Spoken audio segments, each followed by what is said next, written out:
Marc 10, versets 46 à 50. 2. 46 Ils arrivèrent à Jéricho.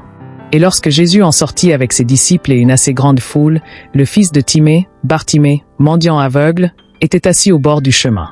47 Il entendit que c'était Jésus de Nazareth, et se mit à crier, « Fils de David, Jésus, aie pitié de moi. » 48 Plusieurs le reprenaient pour le faire taire, mais il criait beaucoup plus fort, « Fils de David, aie pitié de moi. » 49 Jésus s'arrêta, et dit, « Appelez-le. » Ils appelèrent l'aveugle, en lui disant, « Prends courage, lève-toi, il t'appelle. » 50 L'aveugle jeta son manteau, et, se levant d'un bond, vint vers Jésus.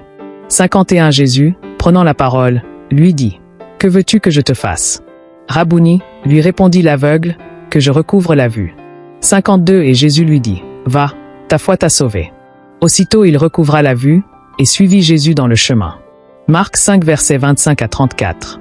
25 Or, il y avait une femme atteinte d'une perte de sang depuis 12 ans. 26 Elle avait beaucoup souffert entre les mains de plusieurs médecins.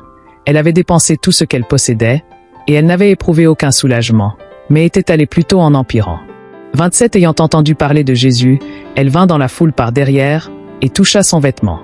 28 Car elle disait, « Si je puis seulement toucher ses vêtements, je serai guérie. » 29 Au même instant la perte de sang s'arrêta, et elle sentit dans son corps qu'elle était guérie de son mal.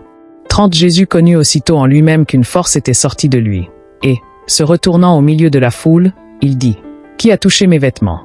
31 Ses disciples lui dirent, « Tu vois la foule qui te presse, et tu dis, « Qui m'a touché ?»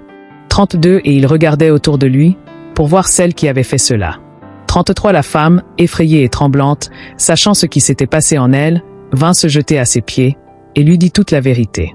34 Mais Jésus lui dit, « Ma fille, ta foi t'a sauvée, va en paix, et sois guérie de ton mal. » Jérémie 30 verset 17. Mais je te guérirai, je panserai tes plaies, dit l'Éternel. Car il t'appelle la repoussée, cette Sion dont nul ne prend souci. Ésaïe 58 verset 8. Alors ta lumière poindra comme l'aurore, et ta guérison germera promptement. Ta justice marchera devant toi, et la gloire de l'Éternel t'accompagnera. Peu importe la maladie, souviens-toi que Dieu guérit. Le même Dieu qui a guéri la femme atteinte de perte de sang et Bartimée, l'aveugle, est le même hier, aujourd'hui et éternellement. Ne te décourage pas. Crois en Dieu, crois en sa parole, car elle est puissante. Il est fidèle pour te restaurer et te relever.